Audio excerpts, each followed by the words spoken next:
Hello and welcome to NCERT camp. इस video में हम लोग देखेंगे सीबीएसई क्लास 12 पॉलिटिकल साइंस की chapter alternative centre of power से एक बहुत ही important topic the rise of Chinese economy.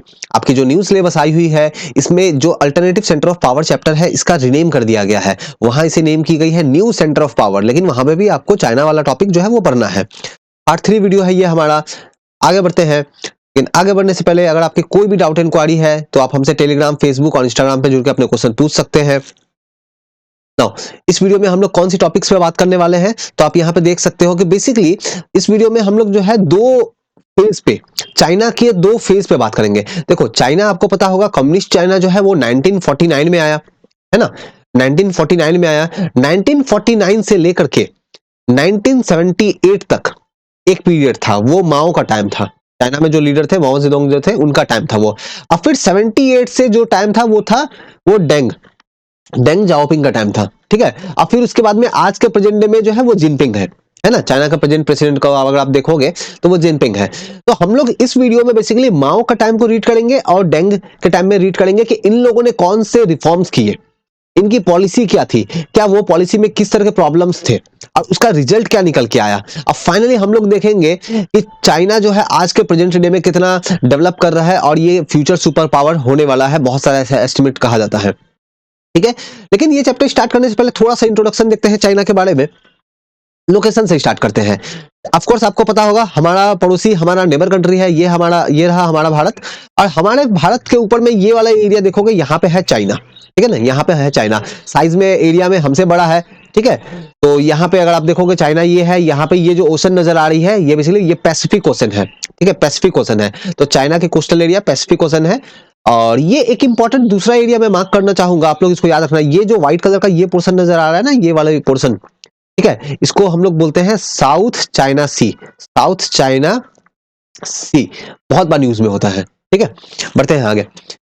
तो इंट्रोडक्शन में हम लोग देखते हैं कि चाइना को अगर हम लोग बात करें, जैसे मैंने बताया कि 1949 से लेकर के 78 तक एक पीरियड था, माओ जेडोंग का टाइम जो था, ठीक है।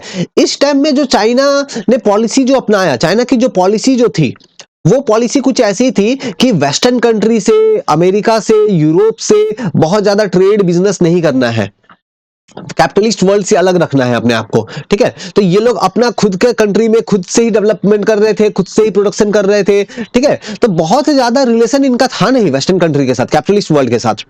लेकिन 78 में हम लोग देखेंगे, 76 में क्या होगी, 1976 में माओ जेडोंग का डेथ हो जाएगा, ठीक है। तो 2 साल तक कुछ स्ट्रगल चलेगी और फाइनली 78 में जो है वो डेंग आएंगे, डेंग जियाओपिंग आएंगे।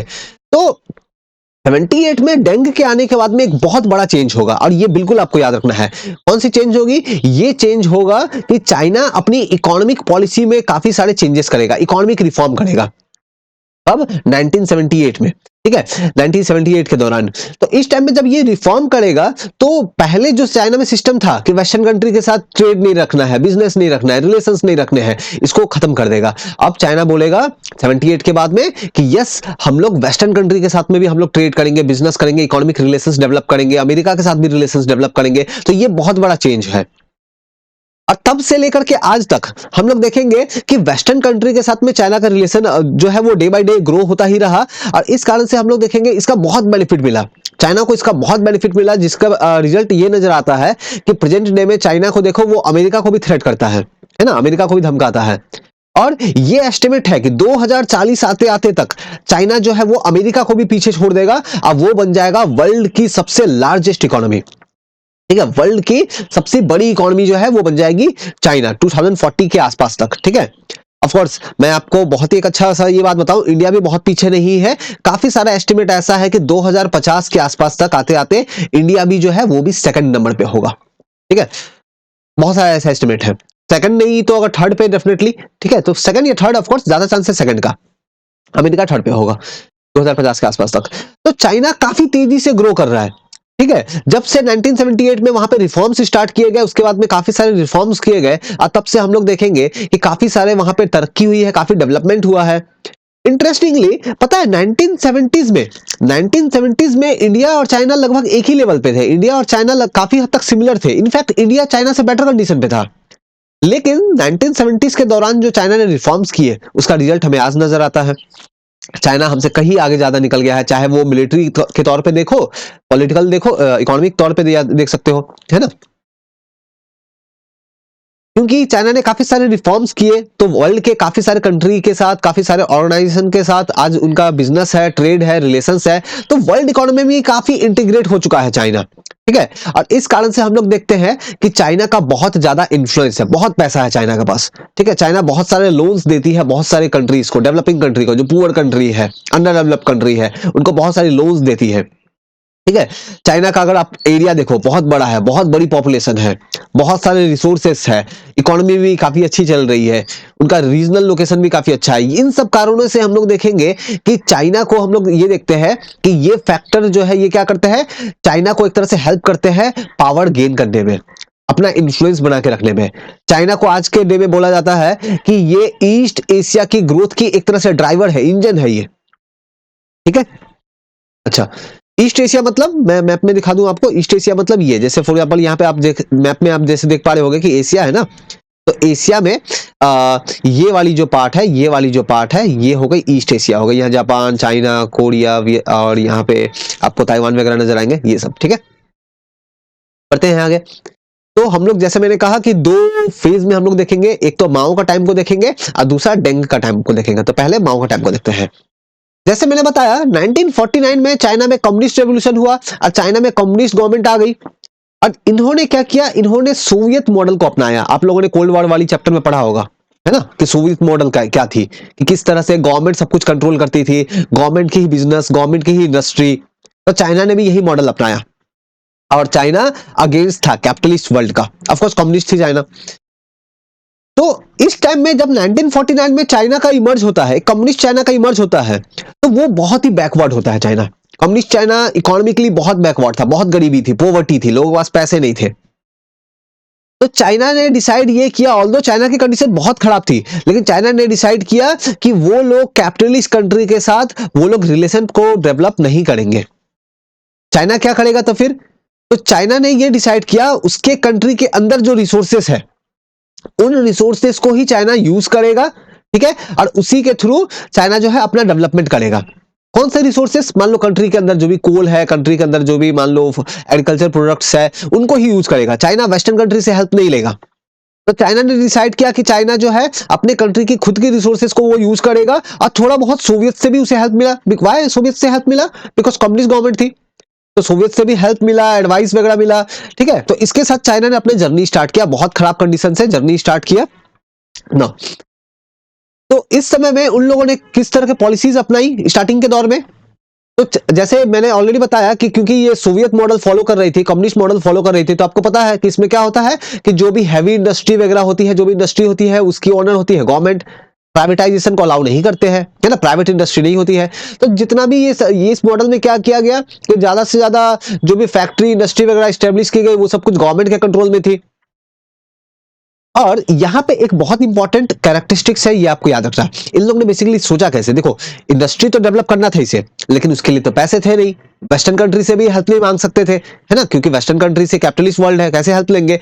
तो पैसा आएगा कहां से इंडस्ट्री डेवलप करने के लिए? तो इन लोगों ने एक दिमाग लगाया, ये मान लो है इंडस्ट्री और ये है एग्रीकल्चर। इन लोगों ने डिसाइड किया कि एग्रीकल्चर सेक्टर से जो भी प्रॉफिट होगा, उस प्रॉफिट को लगा देंगे कहां, इंडस्ट्री में। मतलब एग्रीकल्चर सेक्टर से पैसा निकालेंगे, कैपिटल निकालेंगे, अब वो पैसा जो है इन्वेस्ट करेंगे कहां पे, इंडस्ट्री में, और इंडस्ट्री को प्रमोट करेंगे। ऑफ कोर्स एग्रीकल्चर वालों को ये पसंद नहीं आएगा, है ना, लेकिन क्योंकि वहां बहुत ज्यादा फ्रीडम थी नहीं, तो लोग अपना कुछ बोल नहीं पा रहे थे, तो ये प्रोसेस जो है ये स्टार्ट किया गया। क्यों? देखो चाइना को हम लोग देखें तो, क्योंकि देखो अब इंडस्ट्री स्टेब्लिश करेगी तो बहुत सारी, आपको पता है इंडस्ट्री में बहुत सारी मशीनें होती है ना, बहुत सारी टेक्नोलॉजी लगती है। अब ये सब टेक्नोलॉजी चाइना के पास तो था नहीं, चाइना को ये सब बाय करना था। अब ये सब मिलेगी कहां, वेस्टर्न कंट्री से।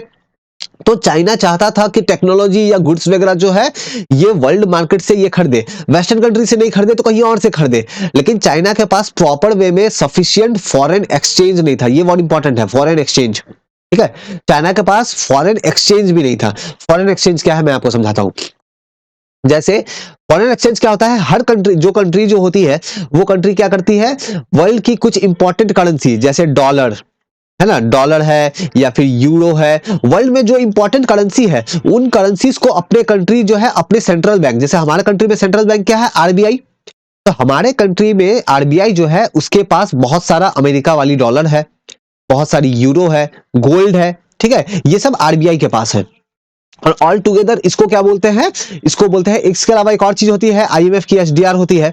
तो ये सब कुछ जो है ये आरबीआई के पास है, डॉलर, यूरो, है ना, तो इनको बोलते हैं फॉरेन एक्सचेंज। अब इंडिया को मान लो कोई सामान खरीदना है, इंडिया को मान लो कोई सामान खरीदना है सऊदी अरेबिया से, पेट्रोल खरीदना है, तो सऊदी अरेबिया से जब पेट्रोल खरीदेंगे तो उसको पेमेंट देने में सऊदी अरेबिया को डॉलर में पेमेंट देना पड़ता है। वर्ल्ड में जो कंट्री में जो बिजनेसेस होती है वो डॉलर में, यूरो में, इस तरह से होती है, ठीक है, तो डॉलर में।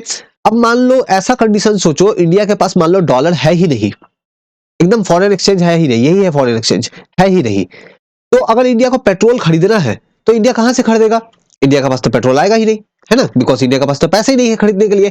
तो चाइना के पास भी फॉरेन एक्सचेंज प्रॉपर्ली नहीं था ताकि वो टेक्नोलॉजी खरीद सके या फिर वो जो है वो और दूसरे गुड्स वगैरह खरीद सके। तो चाइना के हाथ में हाथ में हाथ देके बैठ जाए, नहीं, चाइना वालों ने डिसाइड किया कि ठीक है हम लोग बाहर से नहीं खरीद सकते हैं ना, हम लोग खुद बनाएंगे। तो चाइना ने डिसाइड किया कि हम लोग इंपोर्ट तो नहीं कर पा रहे हैं, पैसे नहीं है, हम लोग अपना डोमेस्टिक गुड बनाएंगे, खुद से बनाएंगे सामान। और इस कारण से हम लोग देखेंगे कि चाइना में इंडस्ट्री बहुत ज्यादा डेवलप हुई, काफी एक अच्छा सा स्टेप था। उन लोगों ने हार नहीं माना, उन लोगों ने डिसाइड किया कि ठीक है बाहर से पैसे नहीं है, बाहर से नहीं खरीद सकते, खुद से बनाएंगे। तो खुद से इन लोगों ने बनाया, डोमेस्टिक गुड्स बनाए, अपने कंट्री के अंदर में बहुत सारी इंडस्ट्री स्टार्ट की, और इंडस्ट्री के लिए पैसे कहां से लाए, वो एग्रीकल्चर से। तो इस तरह से हम लोग देखेंगे कि चाइना ने अपने कंट्री के खुद के रिसोर्सेज को यूज करना स्टार्ट किया और अपने कंट्री के अंदर में इंडस्ट्रीज जो है स्टार्ट किया। अच्छा, मैं फॉरेन एक्सचेंज के बारे में एक इंटरेस्टिंग आपको मैं बताऊं, इंडिया के पास आज के डेट में फॉरेन एक्सचेंज कितना है, जहां तक मुझे याद आता है लगभग $650 बिलियन के आसपास है, $650 बिलियन के आसपास है इंडिया के पास जो है फॉरेन एक्सचेंज है। और चाइना के पास कितना है, चाइना के पास जहां तक मुझे याद आ रहा है लगभग $3,500 बिलियन है। देखो हमसे भी कितना ज्यादा फॉरेन एक्सचेंज है। एक टाइम ऐसा था कि पैसे नहीं थे फॉरेन एक्सचेंज प्रॉपर्ली, और आज के डेट में वर्ल्ड में सबसे ज्यादा फॉरेन एक्सचेंज चाइना के पास है। बढ़ते हैं आगे, तो ये देखो टोटली टाइम चेंज हो चुका है चाइना के लिए। तो जब इन लोगों ने इंडस्ट्री स्टार्ट किया, चाइना वालों ने एग्रीकल्चर से पैसा निकाल करके इंडस्ट्री में लगाया, तो ऑफ कोर्स बहुत सारे लेबर की रिक्वायरमेंट होगी, बहुत सारी जॉब क्रिएट होगी, मैनेजर की, इंजीनियर की। तो इससे हुआ क्या, बहुत सारे लोगों को जॉब मिला, ठीक है। चाइना में एक ग्रोथ का जो इंजन जो है ये स्टार्ट हुआ, तो चाइना में बहुत सारे लोगों को एम्प्लॉयमेंट मिला, बहुत सारी सोशल वेलफेयर स्कीम स्टार्ट किया। ऑफ कोर्स सोशल वेलफेयर तो कम्युनिज्म में आप लोगों ने जो है सोवियत मॉडल में पढ़ा होगा, सोशल वेलफेयर तो वो लोग करते हैं, उसका मॉडल में ही ऐसा है, ठीक है। तो ये सब कुछ स्टार्ट हुआ, और ये सब कुछ स्टार्ट होने के बाद हम लोग देखेंगे कि उस टाइम में चाइना जो है वो वर्ल्ड में जो बाकी जो डेवलपिंग कंट्रीज जो थे उससे काफी ज्यादा आगे जो है वो मूव कर रहे थे, मतलब उनका जो है बेटर इकोनॉमी अच्छा होना स्टार्ट हो चुका था। उनकी इकोनॉमी लगभग 5 से 6% के साथ में ग्रो हो रही थी। लेकिन इसके साथ एक बहुत बड़ा प्रॉब्लम था। प्रॉब्लम क्या था, ठीक है, मैं आपको एग्जांपल से समझाता हूं। मान लो आपकी फैमिली है, आपकी फैमिली में टोटल इनकम मान लो है 100 रुपए, टोटल इनकम 100 रुपए है। अब कितने मेंबर है फैमिली में, 5 मेंबर है। फैमिली में टोटल इनकम 100 रुपए, कितने मेंबर, 5 रुपए, तो हर एक को कितना मिल पा रहा है, 20 रुपए मिल पा रहा है, ठीक है। अब मान लो आपकी फैमिली की इनकम 100 से मान लो हो गई, इंक्रीज होके अगर हो गई मान लो 200, तो काफी अच्छा है, इनकम तो डबल हो गया, है ना। लेकिन मेंबर भी बढ़ के 5 से हो गए 10, तो अभी भी अगर इसको बांटोगे, डिवाइड करोगे, तो हर एक आदमी को कितना मिलेगा, 20 रुपए ही मिलेगा।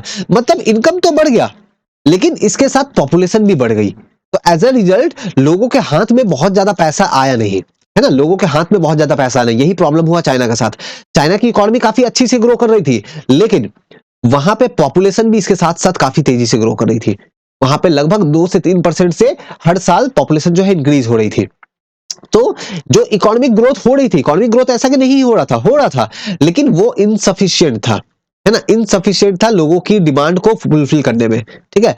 तो यानी कि कंडीशन अभी भी बहुत अच्छा नहीं हुआ। और हमने क्या देखा कि इंडस्ट्री के लिए पैसे कहां से निकाले जा रहे थे, एग्रीकल्चर सेक्टर से। लेकिन इंडस्ट्री को अगर रिक्वायरमेंट है 100 रुपीज की, एग्रीकल्चर सेक्टर सप्लाई कर पा रहा था मान लो 50 रुपए। मतलब एग्रीकल्चर प्रोडक्शन जो है ये सफिशिएंट नहीं था, है ना, ये सफिशिएंट नहीं था कि वो इंडस्ट्री को कंप्लीटली 100% सपोर्ट कर पाए। तो काफी हद तक प्रॉब्लम था, अभी भी प्रॉब्लम का सॉल्यूशन प्रॉपर्ली नहीं आया था, है ना। तो इंडस्ट्रियल प्रोडक्शन जो है ये बहुत तेजी से ये ग्रो नहीं हो रहा था, और ऑफ कोर्स इंटरनेशनल ट्रेड जो है ये काफी कम था, क्योंकि माओ का टाइम था, माओ का टाइम में तो बहुत ज्यादा ट्रेड बिजनेस नहीं कर रहे थे, इंटरनेशनल जो कैपिटलिस्ट वर्ल्ड है उनसे तो अलग थे। पर कैपिटा इनकम काफी कम था। पर कैपिटा इनकम क्या होता है कि किसी कंट्री की टोटल, किसी कंट्री की आप क्या करो, टोटल इनकम निकालो, टोटल इनकम निकालो और डिवाइड कर दो टोटल पॉपुलेशन से, टोटल पॉपुलेशन से, तो तुम्हें क्या मिलेगा, पर कैपिटा इनकम मिलेगी। तो पर कैपिटा इनकम जो है वो काफी कम थी, मतलब चाइना को कुछ और करना था। तब आएंगे एक नया, अब नया एक एरा स्टार्ट होगा, एक नया युग स्टार्ट होगा, वो है डेंग जियाओपिंग का टाइम। 76 में चाइना की जो है माओ की डेथ हो जाएगी। 78 में डेंग आएंगे।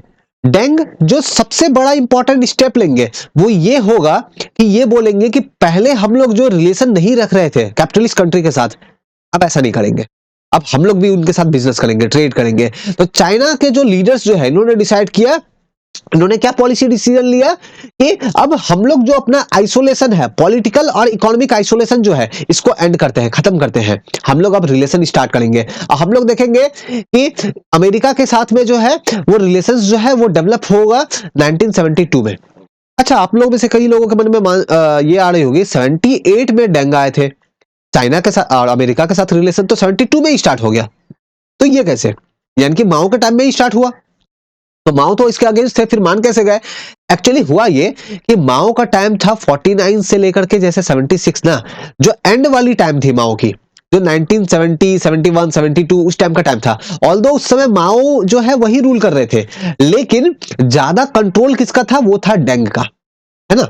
ऑल्दो बोलने के लिए माओ ही लीडर थे, लेकिन कंट्रोल ज्यादा था डेंग का। तो इसी कारण से हम लोग देखेंगे कि 72 में हम लोग देखेंगे कि अमेरिका के साथ जो है वो रिलेशंस जो है वो डेवलप होगी, ठीक है। इस टाइम पीरियड में हमारे कंट्री में जैसे प्राइम मिनिस्टर होता है, वैसे ही चाइना में प्राइम मिनिस्टर नहीं, चाइना में क्या होती है, प्रीमियर, चाइना में होती है प्रीमियर।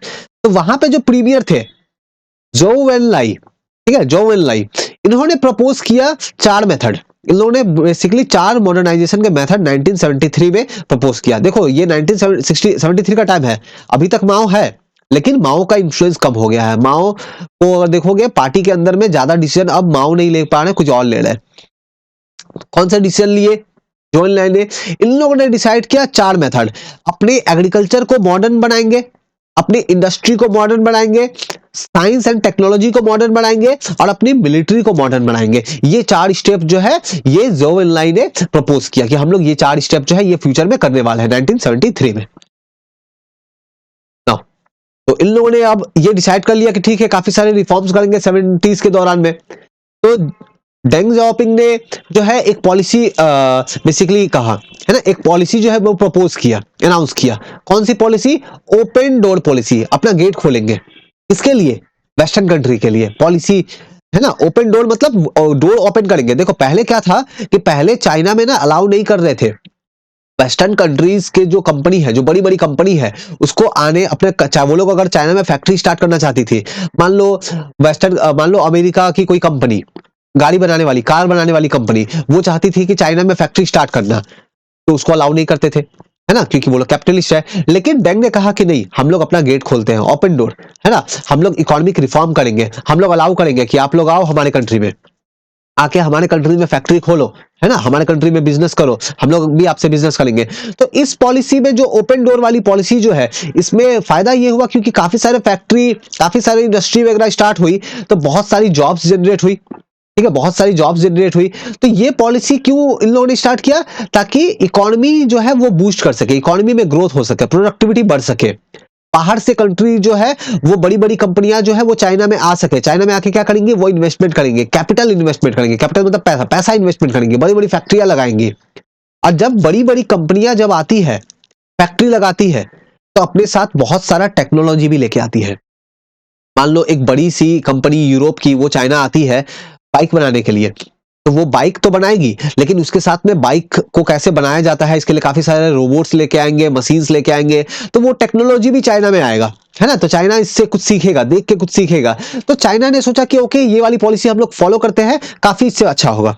अब डेफिनेटली बेनिफिट हुआ इनको 1970s, और उसके बाद में भी काफी सारे रिफॉर्म्स किए गए, ठीक है। तो जैसे लेकिन हाँ, मैं आपको एक बात बता दूं, कि जो रिफॉर्म्स किए गए, ऐसा नहीं कि चाइना ने अपना गेट पूरा खोल दिया।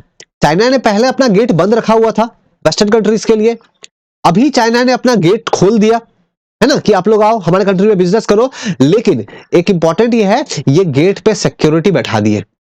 मतलब क्या है, गेट पे चाइना वालों ने ऐसा नहीं कि कंप्लीटली खोल दिया, चाइना ने बस अपने हिसाब से, चाइना ने बस उतना ही स्टेप लिया जितना स्टेप उनको फायदा पहुंचाता हो। ठीक है, ऐसा नहीं कि एकदम ओपन कर दिया, एकदम कैपिटलिस्ट कंट्री की तरह बन गया, ऐसा बिल्कुल नहीं था। तो चाइना ने क्या फॉलो किया, उस चाइना ने अपनी खुद की ओन पाथ फॉलो की इन इंट्रोड्यूसिंग मार्केट इकोनॉमी। चाइना ने मार्केट इकोनॉमी इंट्रोड्यूस करने में अपना खुद का पाथ फॉलो किया, ऐसा नहीं कि कंप्लीटली खोल दिया। ठीक है, तो क्योंकि अगर कंप्लीटली ओपन करता तो चाइना में भी क्या होती, शॉक थेरेपी, आप लोगों ने पढ़ा होगा, है ना। तो चाइना ने अपनी इकोनॉमी काफी स्टेप बाय स्टेप ओपन की है। ठीक है, तो चाइना में शॉक थेरेपी जैसा कुछ नहीं आया। चाइना ने क्या और क्या स्टेप लिए, तो जो एग्रीकल्चर पहले गवर्नमेंट के कंट्रोल में था, उसको बोला कि ओके अब ये प्राइवेटाइज करते हैं इसको, अब प्राइवेट पीपल करेंगे इसको। ठीक है, तो 1982 में ये डिसीजन लिया। 1998 में जो इंडस्ट्री सिर्फ पहले गवर्नमेंट कर सकती थी, वो इंडस्ट्री में अब प्राइवेट कंपनीज को भी अलाउ किया कि आप लोग भी आओ, आप लोग भी आके फैक्ट्री वगैरह, इंडस्ट्री वगैरह जो स्टार्ट कर सकते हो, प्राइवेटाइजेशन उसको अलाउ किया। ठीक है, तो ये देख सकते हो काफी सारे स्टेप्स लिए गए 1982 में, 1998 में, 70s के बाद काफी सारे स्टेप्स लिए गए। ठीक है, चाइना ने एक बहुत ही अच्छा एक पॉलिसी अपनाया और इस पॉलिसी से इंडिया ने भी काफी कुछ सीखा है। अब वो है, आपको याद रखना है, ये इंपॉर्टेंट वर्ड है, special economic zone, SEZ, special economic zone. China ने अपने कंट्री में काफी सारे स्पेशल इकोनॉमिक जोन्स जो है ये बनाए। ये स्पेशल इकोनॉमिक जोन SEZ ये क्या होता है, जैसे मान लो ये हमारी कंट्री, ये मान लो हमारा कोई एक स्टेट है, हमारा कोई एक स्टेट है, फॉर एग्जांपल है, ये है मान लो गुजरात, है ना, गुजरात है। तो गुजरात का एक पर्टिकुलर एरिया को SEZ बोल देंगे, SEZ डिक्लेयर कर देंगे, कौन, गवर्नमेंट, गवर्नमेंट बोलेगी कि ये SEZ है। SEZ वाली एरिया में क्या होती है, गवर्नमेंट ना बहुत सारी फैसिलिटी प्रोवाइड करती है अगर कोई भी कंपनी SEZ वाली एरिया में इंडस्ट्री स्टार्ट करना चाहता है। मान लो फॉरेन कंपनी कोई आके SEZ में इंडस्ट्री स्टार्ट करना चाहती है, तो बहुत सारे टैक्स में छूट मिलेगी, बहुत सारी दूसरी जो फैसिलिटीज जो है वो मिलेगी। 24/7 दिन रात काम होता है ना, कुछ स्टॉप नहीं होता है, वहां पर लगातार काम होती रहती है। ठीक है, तो SEZ एक ऐसी स्पेशल एरिया होती है हमारे कंट्री में, तो हम लोग डिक्लेयर करते हैं, हमारी गवर्नमेंट डिक्लेयर करती है, जहां पे थोड़ा सा स्पेशल ध्यान दिया जाता है ताकि वहां पे इंडस्ट्री डेवलप हो सके। तो चाइना ने काफी सारे ऐसे SEZ बनाए। अब वहां पे फॉरेन कंपनी को बोला कि आप लोग आइए, आप लोग आकर के यहाँ पे फैक्ट्री वगैरह अपना जो है स्टार्ट कीजिए, आप लोग बिजनेस स्टार्ट कीजिए। ठीक है, हम लोग आपको बहुत सारी फैसिलिटी देंगे, और इससे बहुत ही ज्यादा उनको हेल्प मिला। इंडिया ने भी स्टार्ट किया है। ठीक है, ये SEZ वाली मेथड जो है ना, इंडिया ने भी स्टार्ट किया है। आप लोग अगर जिस स्टेट से रहते हो, अगर आपको पता है तो आप लोग मुझे कमेंट करके बता सकते हो कि आपके स्टेट, आप जिस स्टेट से बिलोंग करते हो, आपके स्टेट के आसपास में कौन सी SEZ है, अगर पता है तो आप मुझे बताओ ना। तो जब इतने सारे रिफॉर्म्स लिए गए माओ के टाइम में, फिर उसके बाद में हम लोग देखेंगे डेंग के टाइम में, तो रिजल्ट क्या आया, है ना, रिफॉर्म्स तो कर लिए, तो रिजल्ट क्या आया, जो न्यू इकोनॉमिक पॉलिसी जो थी, जो डेंग के टाइम में जो न्यू इकोनॉमिक पॉलिसी जो स्टार्ट किया गया, वेस्टर्न कंट्री के साथ ज्यादा से ज्यादा ट्रेड रिलेशन स्टार्ट किया गया, अपनी इकोनॉमी को थोड़ा सा ओपन किया उन लोगों ने, तो इससे चाइना जो एक स्टैग्नेशन के पीरियड में था, स्टैग्नेशन का मतलब क्या है वो आप याद करो कि 100 इनकम था तो भी 20 रुपए था, और 200 इनकम था तो भी 20 रुपए ही था, है ना। तो ये तो उसकी इनकम, पर कैपिटा इनकम तो बढ़ ही नहीं रहे, तो स्टैग्नेशन का जो पीरियड था इससे चाइना बाहर आया। प्राइवेटाइजेशन अलाउ किया चाइना ने एग्रीकल्चर में, तो इससे एग्रीकल्चर प्रोडक्शन बहुत ज्यादा बढ़ गया। मान लो पूरे एक साल में 100 kg वीट होता था पहले, लेकिन प्राइवेटाइजेशन करने के बाद में अब सीधे मान लो 250 kg वीट ग्रो होने लगा। ठीक है, इसके साथ ही हम लोग देखेंगे कि लोगों के हाथों में पैसा आने लगा, तो लोगों की पर्सनल सेविंग्स जो है ये बढ़ने लगी। इससे हम लोग देखेंगे जो रूरल एरिया है वहां पे भी इंडस्ट्री ग्रोथ होगी, है ना, वहां पे भी काफी ज्यादा ग्रोथ होगा। तो चाइना की इंडस्ट्री और एग्रीकल्चर दोनों में ग्रोथ देखने को हमें जो है वो देखने को मिलेगा। चाइना की इकोनॉमी जो है वो काफी तेजी से वो जो है वो आगे बढ़ेगी। और क्या स्टेप, और क्या यहाँ पे हम लोग देखते हैं कि रिफॉर्म्स की और क्या रिजल्ट हुई। तो जैसे मैंने बताया special economic zone, special economic zone जब चाइना ने बनाया और चाइना ने इनवाइट किया फॉरेन कंपनीज को कि आप लोग आकर के अपना यहाँ बिजनेस कीजिए, आप लोग यहाँ पे आकर के अपना ट्रेड कीजिए, तो बहुत सारी फॉरेन कंपनी उन SEZ रीजन में आई और वहां पे जाकर के उन्होंने अपना बिजनेस स्टार्ट किया। ठीक है, अब देखो जब ये कंपनियां आती है तो ये कंपनियां जो है आप यहाँ पे देखो कि ये कंपनी जब आती है तो काफी सारा पैसा लेके आएगी, फैक्ट्री स्टार्ट करने के लिए काफी सारा पैसा चाहिए ना, वहां पे मशीनें खरीदनी होगी, काफी लोगों को जॉब देना होगा। तो चाइना को बेसिकली बहुत सारा बाहर की कंपनी से इन्वेस्टमेंट मिला। क्या बोलते हैं इसको? FDI, foreign direct investment. Foreign direct investment जो है वो चाइना को बहुत ज्यादा मिला। वर्ल्ड की, पूरे वर्ल्ड से जो यूरोपियन कंट्री की बहुत सारी कंट्री, उन लोगों ने अपने फैक्ट्रीज जो है वो चाइना में स्टार्ट किए। और जब वो कंट्री चाइना में आती है तो ऑफ कोर्स चाइनीज गवर्नमेंट को वो तो पे तो करेगी ना, वो टैक्स वगैरह तो पे करेगी। और टैक्स क्या में पे करेगी? डॉलर में। तो एक टाइम याद करो, एक टाइम ऐसा था कि चाइना के पास प्रॉपर्ली फॉरेन एक्सचेंज नहीं था, और आज के डेट में देखो चाइना के पास फॉरेन एक्सचेंज बहुत ज्यादा जो है, बहुत बड़ी रिजर्व है चाइना के पास।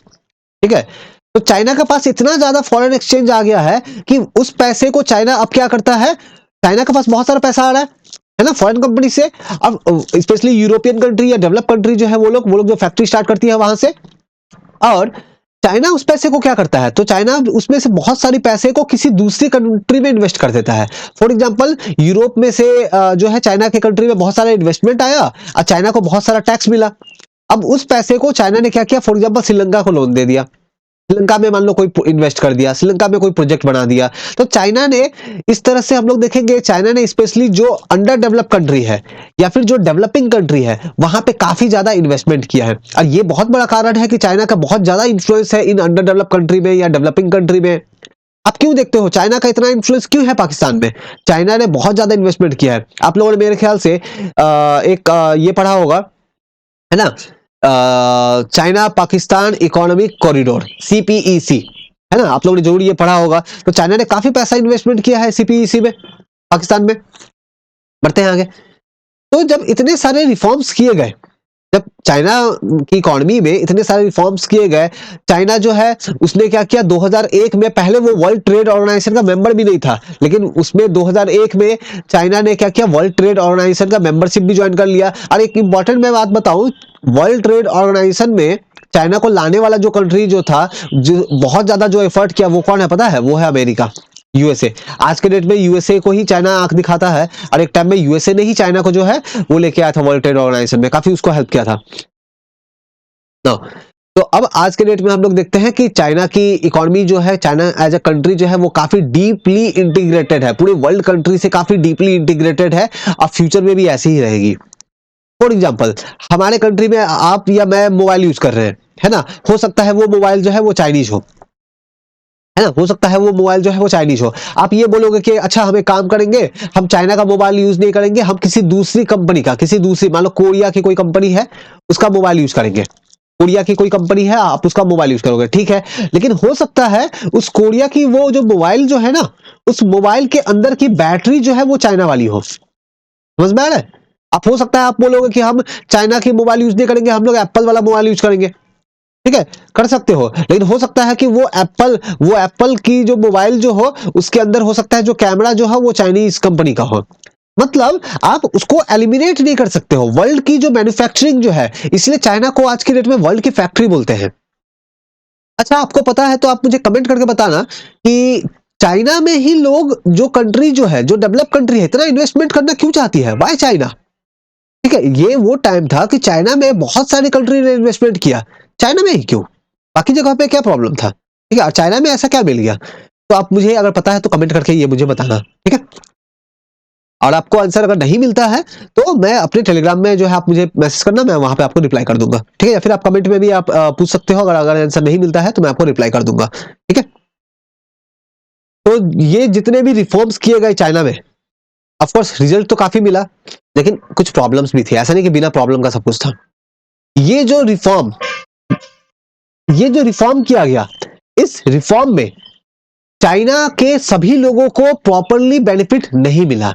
चाइना की एक बहुत बड़ी पॉपुलेशन जो है, उसको बेनिफिट्स जो है वो नहीं मिला, ठीक है। और इसका रिजल्ट हम लोग ये देखेंगे, ये जो है जो हम लोग देखते हैं ना कि हमारे कंट्री में भी ये एक प्रॉब्लम है। कौन सी प्रॉब्लम है? कि कुछ लोग बहुत गरीब है, बहुत रिसोर्सेस है, और बहुत सारे लोग पुअर है। वैसा कुछ चाइना में भी हुआ। चाइना में भी बहुत सारे लोग अनएम्प्लॉयड है, ठीक है, बहुत सारे लोग जो है वो जॉब ढूंढ रहे हैं। चाइना में जो फीमेल की इंप्लॉयमेंट कंडीशन है वो भी बहुत अच्छी नहीं है, ठीक है। आप 18th सेंचुरी का यूरोप याद करो, कितना बैकवर्ड था 18th-19th सेंचुरी में यूरोप, वैसा ही कुछ चाइना का कंडीशन है फीमेल एम्प्लॉयमेंट को लेकर के और कंडीशन ऑफ वर्क को लेकर के, ठीक है।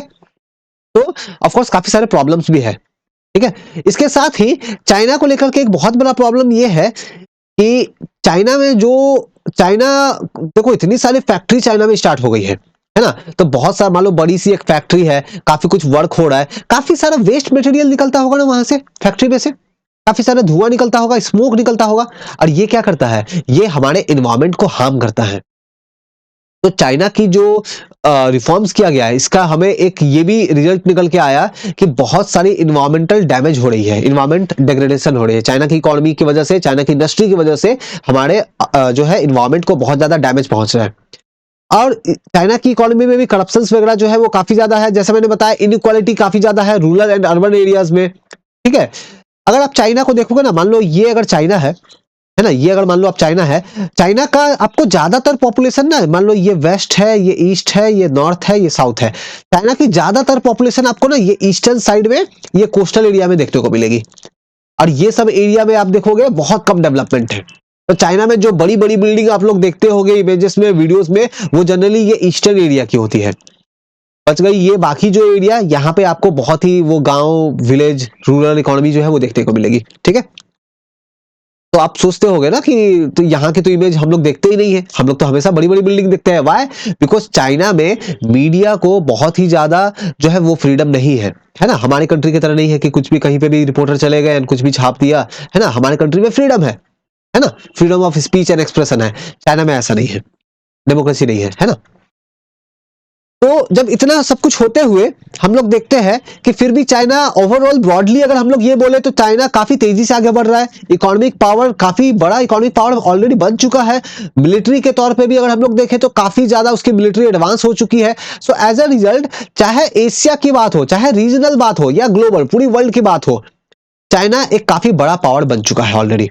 दैट्स व्हाई मैंने जैसे कहा कि चाइना अमेरिका को भी आंख दिखाता है। चाइना की इकोनॉमी जो है ये काफी हद तक इंटीग्रेट हो गई है, ठीक है। कल के डेट में अगर चाइना में कुछ होता है, चाइना की मान लो इकोनॉमी सडनली बर्बाद हो जाती है, तो क्या इंडिया या अमेरिका बैठ के ताली बजाएंगे? Answer is no. अगर वहां पे ऐसा कुछ होता है उसका डायरेक्ट इंपैक्ट हम पे भी देखने को मिलेगा। हमारे कंट्री में भी बहुत सारी प्रॉब्लम्स आ जाएंगी अगर चाइना में ऐसा कुछ होता है, तो अमेरिका में भी बहुत सारी प्रॉब्लम्स आ जाएंगी, ठीक है। देखो चाइना जैसे जैसे ग्रो हो रहा है ना, चाइना की अगर आप हिस्ट्री को अगर आप पढ़ोगे ना, तो हिस्ट्री में चाइना को अगर आप देखो तो बहुत ही ज्यादा इनको भी लूटा गया है। इनका भी कंडीशन लाइक हमारा ही तरह है। वेस्टर्न कंट्री ने आकर के इनको भी बहुत ही ज्यादा ह्यूमिलेट किया है ना।